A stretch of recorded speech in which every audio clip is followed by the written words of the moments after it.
following podcast is recorded and produced by the Podcast Precinct in affiliation with the network at bicbp-radio.com. The Podcast Precinct. Consistency, creativity, culture.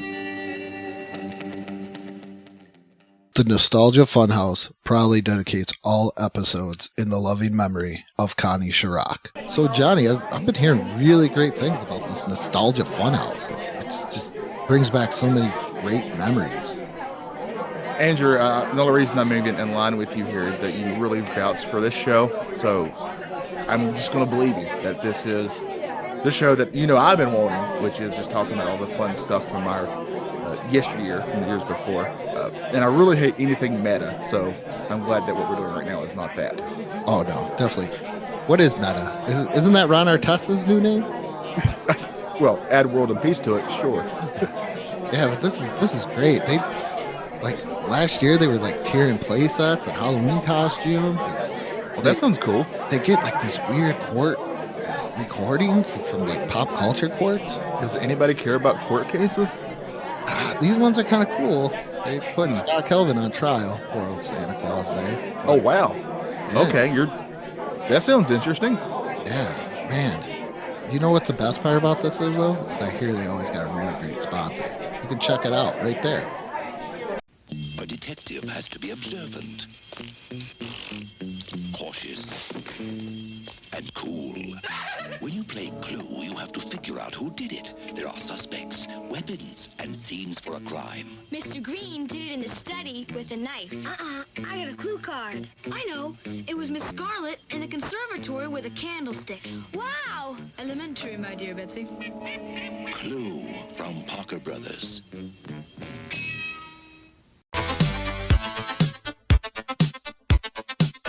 So, Johnny. Yes. I know because you're friends with Trevor. That's right, Andrew, I am. You like board games. I do enjoy a good board game.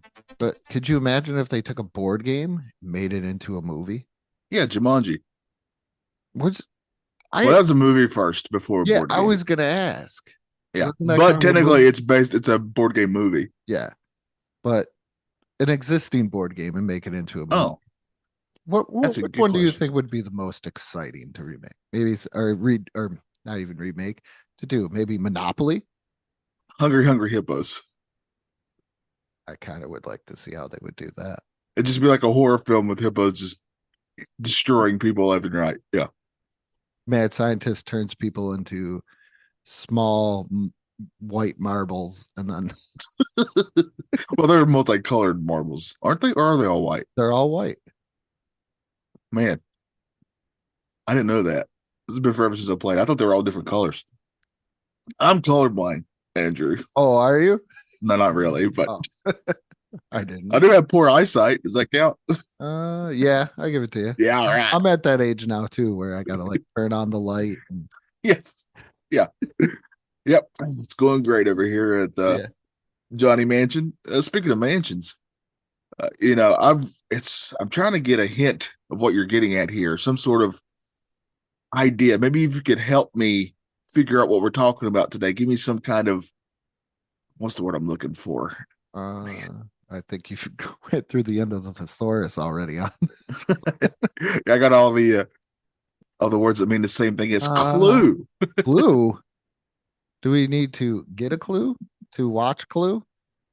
Did Johnny finally watch Clue like he was supposed to? Yeah. So if you listen to when you listen to the next episode or listen to the Retroactive Sports Podcast, you'll finally be on the inside joke.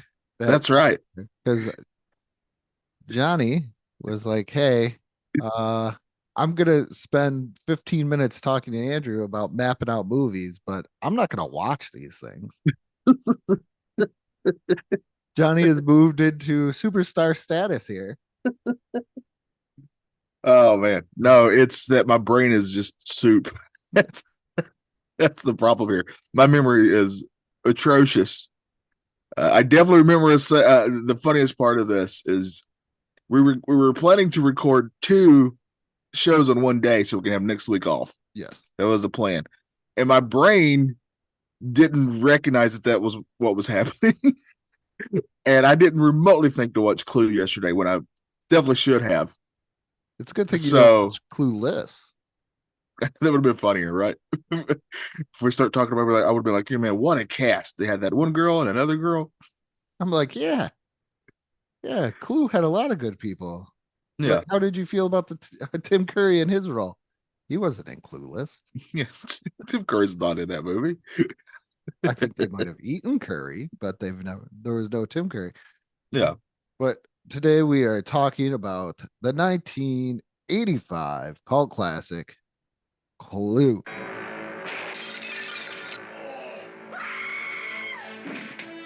Every person in this room has the perfect motive. Stand back! For murder. What do you mean? Murder. But only one of these suspects is the murderer. Is it the timid Mr. Green? Why are you screaming? Because I'm frightened! Of what? Screaming! Or the militant Colonel Mustard? If I was the killer, I would kill you next. Huh? Said if. Mrs. White, who helped her husband on his way? Well, it's a matter of life after death. Now that he's dead, I have a life. Miss Scarlet, who's helped many men along the way? Practice makes perfect. Huh. Professor Plum, who's looking for a way? I'm looking. Mrs. Peacock, I have absolutely no idea what we're doing here, but I am determined to enjoy myself. or did the butler do it? No. Paramount Pictures invites you to an evening of mystery, Let us out! murder, This is getting quite serious. and madness. In the movie that makes a scene of the crime, So who did it? Clue. It's not just a game anymore. Now, Andrew, before we get into it, if you would have asked me what year this movie came out, I would have said like early 90s. I don't know why I didn't remember it being a mid 80s film, but it is an 85 movie. I think I didn't watch it until the 90s. I definitely didn't watch it until the 90s, that's for sure. I want to say, 90. Yeah, because I was at my friend John Kazera. Shout out to him and his podcast. There's no fixing the butter. I was at his house. I think we just got done with a lovely round of Super Mario Brothers 3 using the Game Genie because we are a bunch of cheaters. Do you think a girl can gauge that? Not to get off topic, that if you used the Game Genie and cheat codes as a kid, that you would cheat in real life? Wow. I gotta say, not prepared for this question this early in the morning, that's for sure. All right, so you're proposing that if a woman knows you cheated at a video game, they're going to assume you're going to cheat on them in a relationship? Is that the question here? Yeah. I just want to make sure I'm framing this correctly. This early in the morning. We'll move on to it. No. I like being question these things off the cuff to get my real thoughts in the moment. I mean, I do think that sometimes people will show a little bit of their personality when they're playing video games, right? Like, Yeah. I'm usually it's honestly very difficult to get me actually very upset, right? It takes a lot to upset me unless like you've been very inappropriate to like somebody I'm close to. I mean, that'll get me upset pretty quick. But if you're just like, you can talk all kinds of garbage to me and it's just going to roll off my back for the most part. I'm not going to care. But like if I'm playing a video game and it's not going well, that's when you'll know that, oh, Johnny does cuss. That's when the words come flying. So, but I do think it's a big jump to say, hey, this guy put in a cheat code or whatever. So I better not get into this the end of this. Like, could you imagine that conversation? But honey, I know we've had a really good relationship for the past year, but I just saw you put Super Mario Brothers 3 into a Game Genie and it's over. It's just over. I can't do this. I don't know. I'm pretty sure there's somebody out there.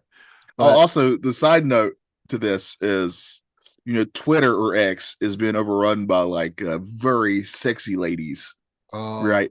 But there's a common thing right now. By the way, I'm a single man. It doesn't bother me. I look at a lot of it. But my favorite thing now is that I've got where I'll respond this to all of them is there'll be a picture of this obviously very attractive lady, and she'll say in the comment that she'll put be me or a PS5, right? That'll be the thing, and I always comment, well, I probably can't afford either one. I'd still choose the PS5. At least you know it's going to be there in the end. Oh, that just made me so sad. And I'm in complete agreement. Yeah. One loves me unconditionally. Yeah. Yeah. But So- speaking of cleavage, Oh, geez. Clue. Clue is I was so this is probably only like the third or fourth maybe time I've seen this. Same. And I'm really I glad- did watch it a couple times when they reran the tar out of this movie on Comedy Central for a while, because I definitely remember seeing it on there a number of times. I have a very strong memory because I saw this at the right time for a young Johnny to really enjoy the maid in this movie. Yeah, yes. Yeah. She's very attractive. Really shows her goods. Yep. And when I was watching this, my first thought was, you know what? I get it, Arnold Schwarzenegger. I get it. I was actually a little bit surprised that this movie didn't even earn their money back. Right? Yeah, that's wild, huh? That Like it was like $1 million under what it needed to earn, right? I think something like that. yes, yeah, just under $1 million pretty much. But Yeah. Let me ask you this though, before we really get into the movie, the board game itself, Clue. What do you feel about it? I mean, I'm a board gamer. What about you? I don't know if you're a board gamer or not. I really enjoyed it until I think Hasbro took over and completely just Oh, you and Trevor get along so good. destroyed, I think, what it was. If you want a great impassioned speech from someone, talk to Trevor and just say Hasbro. I still want to do that thing because I feel, and some people are going to take this to heart because a couple of years back I made a thing that said stop remaking and rebooting movies. You're ruining my childhood. Yeah. As a joke, and people like really took it serious. Like they're Yeah. like, what kind of childhood? Oh man, I was outside playing. What? So don't. But I want to do pretty much an episode where Disney and Hasbro just took my beloved childhood properties, the majority of them, I feel. Yeah. And just I would say only fans them if you want to go that route. Like just completely took them, just beat them to the ground, just used them and just made it so I feel horrible in so many ways. I mean, that's kind of why I think a lot of us relate to that South Park episode about Indiana Jones, right? Yes. Yeah. So I get what you're saying completely. I do think though that out of all the quote unquote classic board games, Clue is still a pretty fun game itself. I mean, like- the gist of it is very fun. It's a whodunit murder mystery that you got to figure out, and it's pretty fun from that aspect. I like it, but when we bought like a newer one because my kids wanted to play it. I obviously didn't have the older one, which I wish I did. I do have the Big Bang Theory one, but that's only because I bought it in a lot of like games. Like I was at a garage sale. Oh yeah, I had a bunch of board games. My kids are probably some of the only few kids that actually enjoy playing board games. Yeah, so Sheldon did it in the foyer with a laptop. I don't even know what any of the things was. It was like in a lot, and the guy was like, "How much would you?" He was like, "Would you take all these?" And I was like, "Yeah, I'll take all these." And he was like, "For how much?" And me being in sales for the little time that I was, first rule is you never shout out a number. You wait for them to shout out. And he was like $20. So I got like 25 board games for like $20. That's less than $1 a piece. I did that math myself. Yeah, there you go. I mean, some of them were missing, some are missing pieces, but that was like for like Sorry and stuff like that. But I got some like decent stuff. And Fortnite Monopoly is not that bad. Uh just want to throw that out there. But in the Clue that we have, if you buy it, I don't know if they fixed this. They give you a card for a room that's not even on the board. And then there's a room on the board, obviously, that doesn't even have a card. I definitely do not remember that in the version that I played. Yeah, because you've played probably the great whatever it was, Milton Bradley or Parker Brothers, when people cared about the product they put out. Yes. Sorry, Hasbro, you're not the highest, especially when you crowdfund and you're a multi-million, close probably billion-dollar company and you're crowdfunding to make a toy. Yeah. Just make it, take the loss, be a big boy. Or just don't make it if it's that big of a deal. Exactly. But yeah, I enjoy Clue. My aunt got me into it, so it was like kind of a cool little party game type thing. Like we played till my little nephew came along. We used to play it after Thanksgiving dinner and stuff until my nephew came along, and then we had to play like Cooties and Don't Spill the Beans and stuff like that because the little 2-year-old kid couldn't comprehend Clue. What an asshole he is. What a dick. Get a clue here. I love my little cousin though. I still think he's like 12, even though he's like 25. Talk to my aunt. She's like, he's got a job. He's saving up for a house. I'm like, how does a 12-year-old save up for a house? Yeah, man, yep. That's pretty much my experience with Clue. With this movie, you mentioned like Comedy Central. I mentioned I watched it at my friend John's house, and that's pretty much where I got a lot of cult stuff. Yeah. His family was very off the beaten path when it came to things, so it was kind of interesting to see what they did. One of their favorite pastimes was putting on CDs and then just watching TV and then seeing if it would match up with what the people were. Yeah, that's a very fun thing. Like the very famous Wizard of Oz and the Pink Floyd album, right? One of those Pink Floyd albums. So yeah. But Clue the movie, it had been, 15 years easily since I've seen this, I think. Yeah, I'm probably in the same boat with you. So it's been a while. You can find it streaming right now. It's on Paramount Plus or Showtime, or Showtime's app, whichever one of those you have. It's on there. It comes in at the perfect time of an hour and a half. And the first thing you need to know about this film is that this thing has an incredible cast. Yes. Like it has like almost a who's who of character actors that are incredible, right? I mean, you got we've already mentioned Tim Curry, right? Tim Curry's in this. You got Michael McKean is in this. Martin Mull, who I love, who needs more love than what he gets. Martin Mull, incredible actor, and good God, Christopher Lloyd's in this. And this is right about the time that he's also doing a little trilogy film called Back to the Future. No, he wouldn't do something that crazy. And I mean, you got Madeline Kahn's in this. There's all kinds of incredible talent here. And Andrew, I hate to tell you, I'm going to go ahead and rip the band-aid off here. I know what you wanted to tell me. That really fun fact, because I accidentally saw it on a YouTube video. Because I did get very excited when I saw it, but I'll still let you say it. All right. It's a casting what if, right? So, well, there's two casting what ifs. There's there's the one where I guess they wanted somebody else, Leonard Roaster, but he died before he could commit to the film. Yeah. And then they were going to get Rowan Atkins to play Wadsworth, who was Tim Curry's character. But Mr. Bean himself. But they said they didn't think he was known enough. Yes. The other one was Carrie Fisher was originally supposed to portray Miss Scarlet, but withdrew. Oh wow.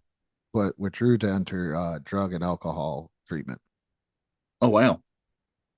Yeah. She would have been good. Yeah, I don't know what else she was in, but I know she's Debbie Reynolds' daughter.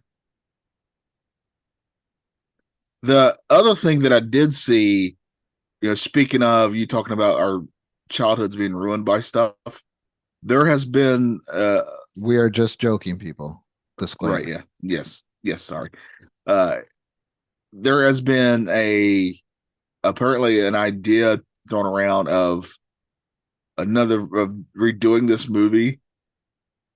But the cast that I saw that was apparently in talks to do it, I did like it's Ryan Reynolds, who I think would be really good. It's Jason Bateman, who I think would be really good. And, but I was trying to think, like, if they redid this now, something we could do at the end of this episode, like, who would we want to cast in it? Because my first thought was I want really crazy good character actors. Yes. Like, I'm thinking Paul Giamatti, like, right, that something like that. Yeah. But let's kind of get into the plot. It's kind of like the board game. Oh, great. It does tell you when it's set, because that was my whole thing. So it pretty much is set in a New England mansion in 1954. 98 to 99% of this movie takes place in the mansion. Yes, which is interesting because normally I hate stuff like that, but yeah, this one made it work, probably because I don't think you can go outside of the mansion. Agreed. For a lot of things. Agreed. So 6 people are getting blackmailed. If you've played the game, you know it's Mrs. Peacock. Oh, they also changed the characters in the new Hasbro one. I don't know what they are, but they changed them all. Not all of them, but you got Mrs. Peacock, Mrs. White, Professor Plum, Mr. Green, Colonel Mustard, and Miss Scarlet, and they all have their own little thing. Mrs. Peacock is a wife of a U.S. Senator, and they're all being blackmailed, who has been accepting bribes from foreign power. Mrs. White is a widow of a nuclear physicist, and 4 other previous men all died under suspicious circumstances. Yes. Christopher Lloyd, Professor Plum, is a disgraced former psychologist working for the World Health Organization. Mr. Green is a State Department. This is crazy. This is how you can tell it's like 1985 or set in the 50s. He works for he's a State Department employee who is a closeted homosexual. Ooh, that wouldn't work today. Or is he, though? That's the other thing about this movie. This movie also does something very awesome at the end, where it kind of has 3 possible endings. I love it how they do it too, the silent style, but we'll get into that. Colonel Mustard is an army officer guilty of war profiteering, and Miss Scarlet is a Washington, D.C. madam. But she's very upfront about it. Yes. And then so they all get invited to dinner. They don't really know why they're there. Guy named Mr. Body comes in because they're all using like alias. It's Reservoir Dog style. If you've ever seen Reservoir Dogs. So they don't know each other's real names. So they're all there because they're getting blackmailed. Mr. Body gives them each a present, and can you guess what those presents are, Johnny? I was very excited. I'll be honest with you. I was like, oh, that's from the game. There's a wrench. There's a candlestick. There's a gun. The Peter Griffin when he was watching Philadelphia with Ty. They said the name. Yeah. He's like, he's from Big. Candlestick, rope, lead pipe, wrench, revolver, and dagger. And then all of a sudden, they turn off the lights. They find a dead body. And this is where it kind of the hilariousness ensues on everything. Yes. It's basically set up where everybody involved has a motive to be the killer. Yes. And you got to try to figure out who the actual killer is as it's going along. Because there's multiple deaths in this. Which I thought was nicely done considering the game. Like, we're both video game guys, and we watch a lot of probably like, we're like, oh, that's my favorite video game. I'm going to watch this movie. And then you're like, this sucks. Yeah. Yes. Halo. I'm looking at you. Yes. That's the thing though. I will say that even the set design really did make me feel like it was taken from the board game. Yes. but that's pretty much how it goes. Is they're trying to figure out things. There's a motorist that comes by. He's on the phone and he reveals that a lot of weird stuff is going on because obviously they're trying to hide a dead body and while they're trying to figure out this murder. And then all of a sudden he says, but my former boss is here. And then he dies. Something weird happens there. The cop comes by, which I have to say is one of my favorite parts because the cook dies as well. Yeah, the cook gets the cook's the second one to die. Yep. Yeah. And then the motorist. And then they're trying to hide the fact that these people are dead. Yes. And you have so they sort of like weekend at Bernie's it, right? you got Professor Plum pretending like he's making out with the cook while Mrs. Peacock is moving the arms. Yeah. They put a bottle next to the motorist. And the guy's like, he's dead drunk. They're like, don't worry, we'll make sure he doesn't try. Yeah. But then the cop ends up dying as well. So it's a lot of that stuff. Yeah, you're leaving out the most random one. Which one? Oh, the singing telegram? Yes. Oh, she just like, that was my biggest laughed out loud moment. She rings the doorbell and it goes, "This is a singing telegram." Boom, she shot right away. Which is revealed the motorist was Colonel Mustard's driver, and the singing Professor Plum was having an affair with the singing telegram girl. So it's kind of weird there. Yeah.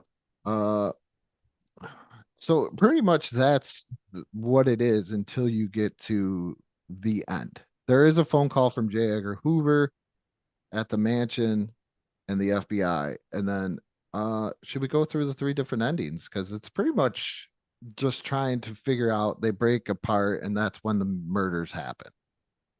Yes, they do a really fun thing of when they get into the end, they go they play through the first inning, then they go, or it could have happened like this. Yeah. And then they go through the second inning, and then they say, oh, but I bet it really happened like this. Then they go through the third inning, and they're all just variations of the ending, like of different characters. Like one of them, everybody basically did it in one of them. Everybody's guilty. In another one, Tim Curry's character was actually undercover the whole time, right? And he had called, and he was like part of the police, right? No, not Tim Curry. Mr. Green, because it was Mr. Green. Yeah. Because the 3 endings are ending A, how it could have happened. Yvette murdered the cook and Mr. Body under orders from Scarlett, who then killed her and the other victims, intending to sell the guests secrets. Scarlett prepares to use the revolver to kill Wadsworth, who argues that there are no bullets. This was great. I forgot. He was an undercover cop because he came out and said he was a cop there. Oh, okay. That there are no bullets left. Before disarming her, just as law enforcement raid the manor, Wadsworth reveals that he's an undercover FBI agent, Yeah, there we go. accidentally firing the last bullet in the revolver at the chandelier, which narrowly misses Mustard, which has happened twice at this point. Yeah. Ending B. How about this? I like how they put that. How about this, Johnny? Peacock killed all the victims to prevent her exposure from taking bribes from foreign powers. Peacock holds the others at gunpoint to make a getaway. To the others' confused relief, Wadsworth reveals that he is an FBI agent. Peacock is arrested outside before law enforcement can raid the manor. But here's what really happened. And I love how they do silent movie style. Yeah. Each character apart from Green committed one murder. Wadsworth reveals that he is the real Mr. Body and announces his intent to continue blackmailing the guests. Green draws his own revolver, kills Wadsworth as law enforcement raid the manor. Green reveals being an FBI agent sent to investigate. Yeah, I told you I didn't do it.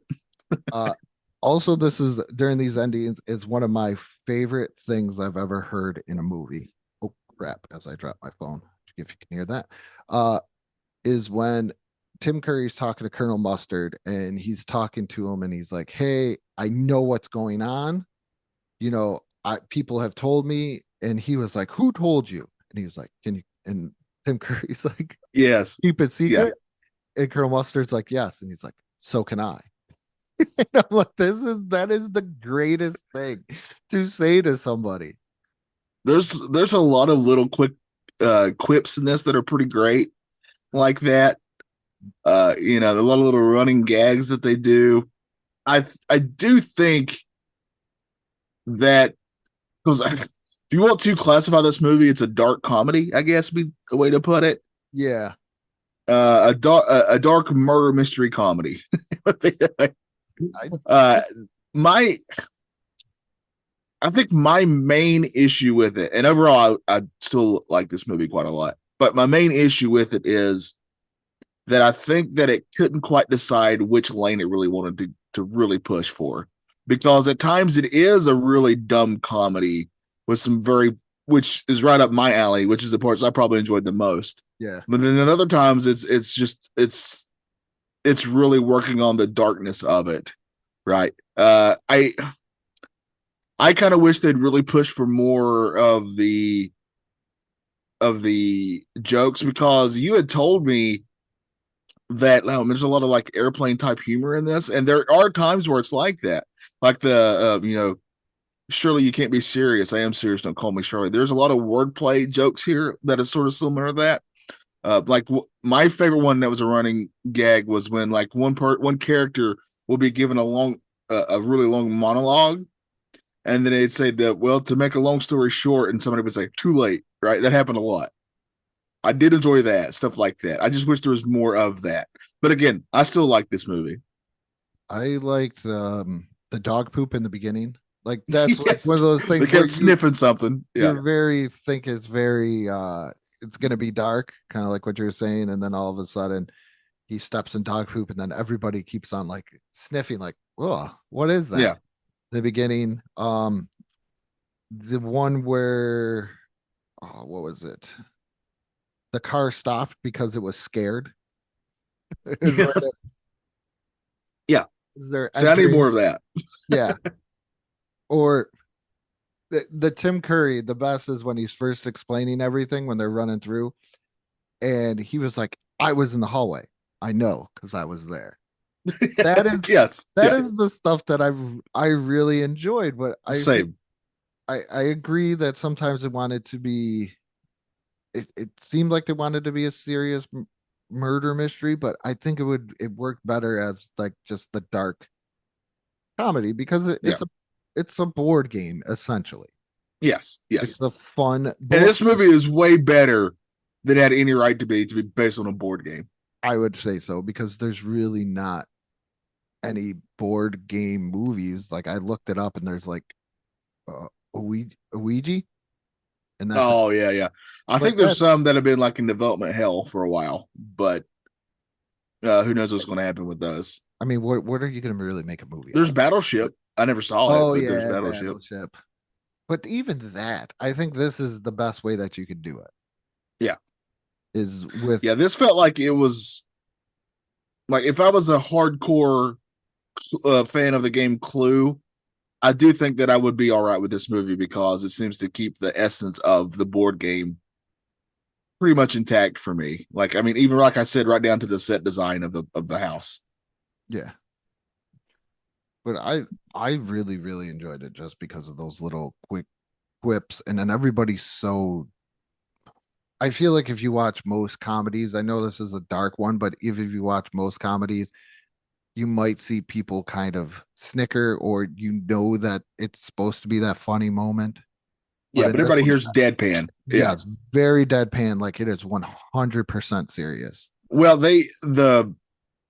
one of the things that they had the cast do before filming this is watch some of the older films, because they wanted them to have the quicker, drier delivery.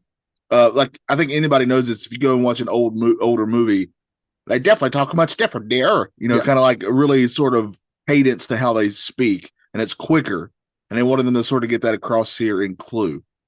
Yeah. I also heard the lovely Gone with the Wind reference there.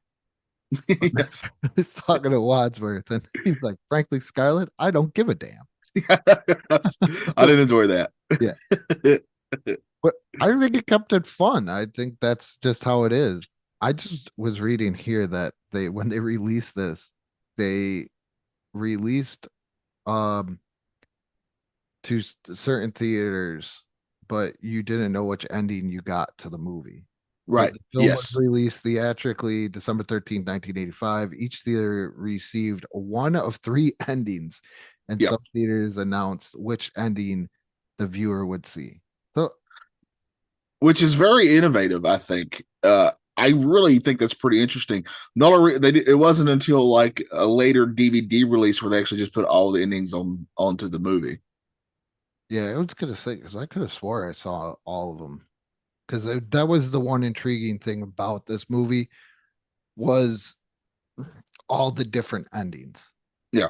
Like, because most time you're like, oh, that ending sucked in a movie. You could have did it this way, and this really makes it funny in the way that they title it too, with how it could have happened. How about this? Here's what really happened. Okay, so you get all your endings. And if you like the movie, that would give you a reason to want to watch it again somewhere else. Maybe you get a different ending. Yeah. Which I think is what they were going for, but sadly it didn't work out for them. Just but when it was theatrically released. That makes me sad. Yeah, because it's such a cool idea that works with what the movie is. It really works for it.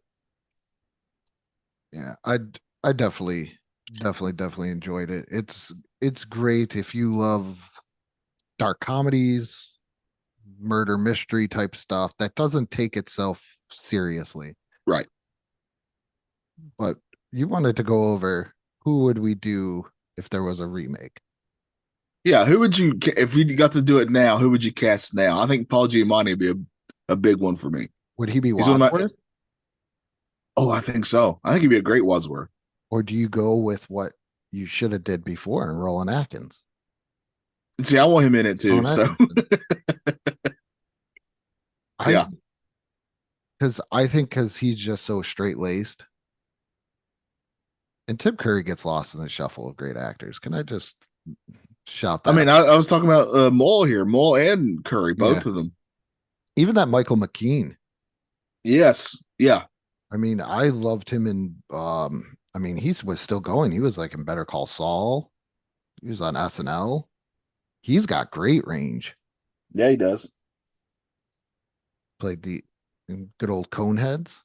Oh my goodness, Airheads too. But he was the safety in Planes, Trains, and Automobiles. I forgot about that. I'm trying to remember what. This was also during the era of if a movie was coming out, it would also get like a novelization of the film. Oh, the novelization for Clue. I'm trying to remember who the writer or something about who wrote it. He went on to do something else pretty cool. So look it up for me because I can't remember exactly what it was. But this movie actually had two novelizations. One of them is the one I'm talking about, and the other one was like one meant geared toward a younger audience. And apparently the one geared toward a younger audience is very hard to find and worth a lot of money. It must be this Clue storybook one. Storybook by John Landis. Is that the one I'm thinking of? It's $179 on Etsy.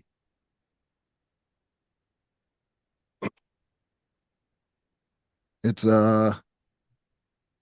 like, yeah, of course you don't show the inside of it. Why would you want to do that?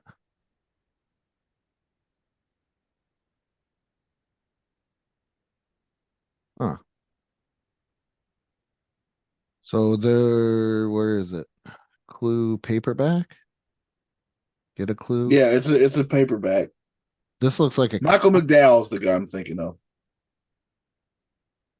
Trying to remember what else he did. He did some pretty cool stuff. This must be it because this one's like a graphic novel. This Clue mass market paperback, November 12th, 1985.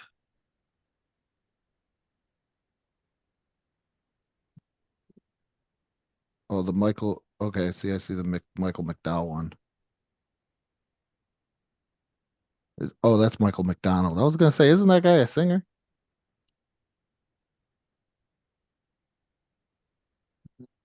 Michael McDowell. I'm trying to remember. Storybook is like, jeez.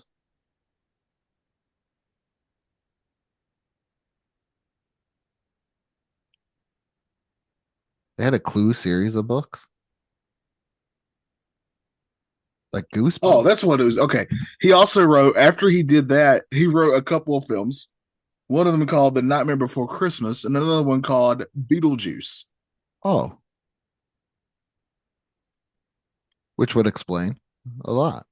Yeah, because it has and that book apparently, people, the fans of the film really like because it keeps the essence of the film pretty well. So he wrote this like graphic novel one. I'm looking at, yeah, because that thing's like $200. Did you know there was a Clue book series? I did not. Like, it looks like in the essence of like a Goosebumps. What is it? Boxcar Children, Oh yeah. I remember. Babysitters Clubs type stuff. Yeah. I didn't read that. Uh, but yeah, who would we cast? Well, I'll do you one better. Who would you be? Oh, who would I be? Dude, Yeah. Wadsworth, man. That's the star of the show. Oh yeah. Curry carries this film pretty well, which is amazing considering the cast that's here. I mean, he puts Christopher Lloyd to shame in this, and Christopher Lloyd's amazing at pretty much whatever he does. Yeah. I think Wadsworth would be the character you would want to be for sure.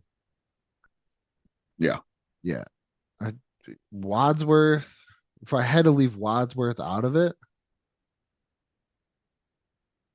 I really like Mr. Green Yes. because you could kind of tell going back and looking at it and then looking at the endings, and you kind of like hinted to it. He seemed kind of out of place. Like, I'm here for this, but that's it.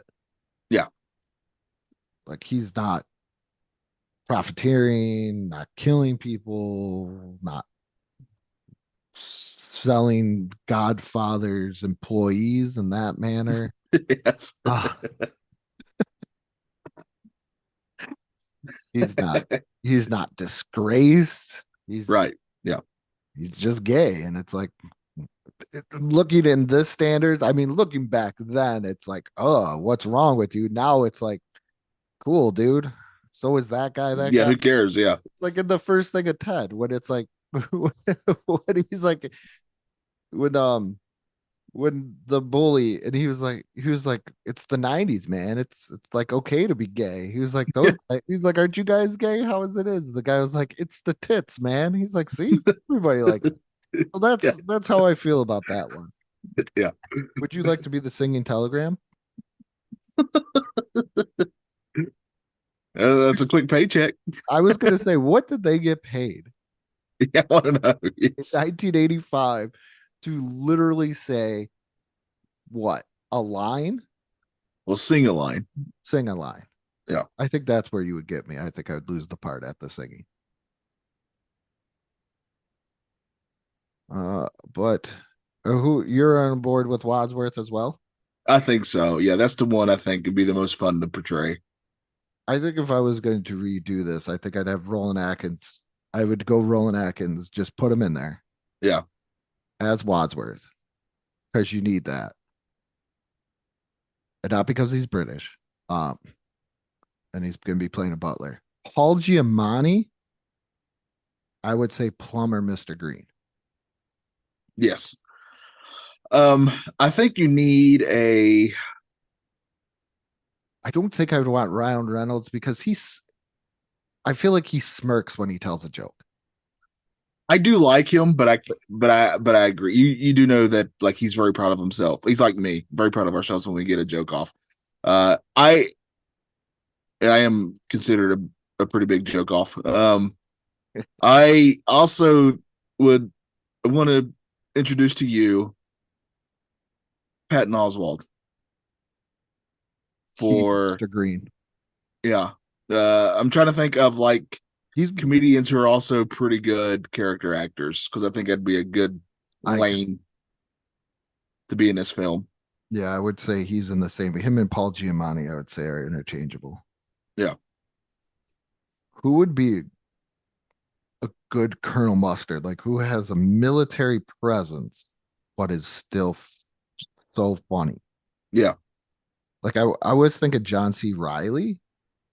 I think Riley's got to be in this movie. I don't care what he plays. Would love to see John C. Riley. As much as most people are like, oh, well, Will Ferrell. No, because I feel Will Ferrell smirks. He can be pretty deadpan, but I also think he might be too big. If you know what I mean. I would love to see John C. Riley. Oh, man. I don't know who give for actresses. Who, if you listen to this, who would you like to redo it? Who would you want to cast in this? I don't know why, but the only one. Oh, Maya Randolph. There's a great. Yes. One. Oh, yes, she'd be great in this. Oh, I think she's amazing. You could go probably Tina Fey. Who's I'm blanking on her name, but she's the lead lady in Parks and Rec. Oh, I was just looking at Amy Poehler. Amy Poehler, yes, I think she'd be great in this. What's her? I'm gonna screw up her name. What's Rebel Wilson? I think she would be good. Yes. Some Leslie Jones, even though she gets some bad shit about that Ghostbusters movie, I thought she actually was not too bad. I could also take anybody from the cast of Arrested Development and put him in this. Yeah. I think Bateman would be good. I think Michael Cera. Can we get I would love it. I'm a big Cera fan, so I would be all aboard for that. Will Arnett would be great in this. Tony Hale would be great in this. Tiffany Haddish.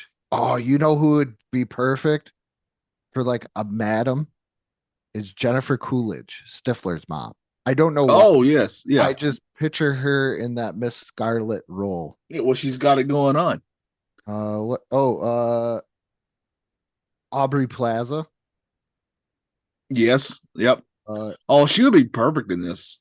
Chelsea Panetti. There's a lot of good actresses that would just kill it. Yeah, I think you could really have fun with this. I'd even go Wanda Sykes. You could go in there.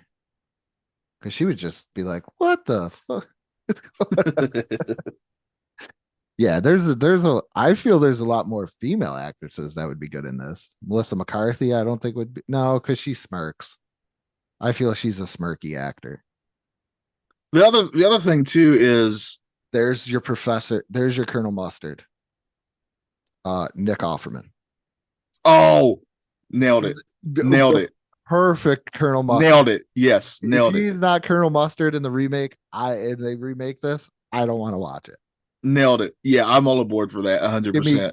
Paul Giamatti, Roland Atkinson, and Patton Oswalt. Those are the males right there. Females, I think there's so many, like looking at like the little list that I went through, there are so many great female comedy actresses that don't really do that smirk thing. That I know what you mean, because the thing that makes this movie work is that despite the fact that you have all these incredible actors, none of them, besides maybe Tim Curry, but he's not too over the top with it.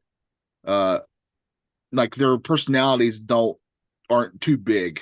Yeah, you know what I mean? Like and there's nothing against that. I have a fairly big personality. I think it's way more about the reason that the movies that we love, like Airplane, work is that people are able to deadpan it. Yes. And it makes sense that they're deadpanning it. And when you have a character like, I think Airplane's a great example for this. The Johnny character, he's really over the top, but he's juxtaposed against other characters who are not, who are very deadpan. So that's how you got to do it. So if you're going to have a big personality in the next Clue, then they have to be surrounded by people who are very deadpan. Yeah. You can't do the smirky stuff. Right. Can't do the smirky smirk. Yeah. All right. I think it's are we ready to I don't even know where I came up with the smirk thing. No, I know what you mean. I'm glad that we are friends and you know what I mean. Because if I know exactly what you mean. Yeah. I would have had to explain that to a lot of. No, it's a thing of when you say a joke and you can tell that person's proud of that joke they just said. Yeah. And that's the reason I know that's because that's who I am as a person. So. Like you can't just watch an Adam Sandler movie. Yes. I what love are we going Hubie's to Halloween. I love Hubie Halloween. That is one of probably his best movies that flies underneath the radar. Yeah, I highly recommend it every Halloween. It's very funny. But he gets smirky with the character. Yes, yeah. I mean that's kind of his shtick. Yeah. But all right, how are we rating this film? Do we want to rate it by candlesticks, rope? First thing I thought was candlesticks. Okay, then candlesticks. Let's candlestick this. All right. So looking at it, I want to look at it as more of a cult classic than because I normally will put things up against each other. So this is more of a cult classic rating. I probably will give it 4. If I had to put it up against other movies, like the great movies, it's like a 3.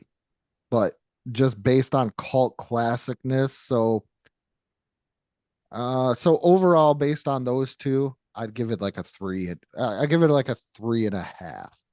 Just overall on those two. Yeah.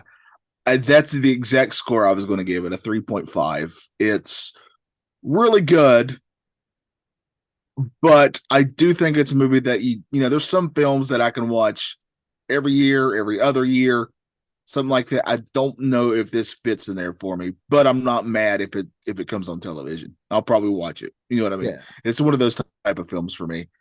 I do think it still holds up pretty well overall. Again, I would have thought this movie came out in the 90s if I didn't know it came out in 85. I think it holds up pretty decently. The cast is incredible. It's just a fun movie. So I do enjoy it. I think a 3.5 is pretty fair. I do like it. It's a fun movie. If you have never seen it, give it a chance. It may not be everybody's cup of tea, though. I will say that because it's very eccentric in its own way. See what Rotten Tomatoes gave it. I guess like a 70 something, right? On Rotten Tomatoes. Yeah, 71, and then 86 for an audience score. But I think the audience score is more based on cult classicness. Yeah. Agreed. But that is it. So make sure you check us out on Facebook, YouTube, Instagram, all that stuff. The BICBP Radio Network, podcast for everyone. Check us out there or wherever you get your podcast. And Johnny, you got anything? Yeah. I just really love Maids. Johnny loves Maids. You heard it here first.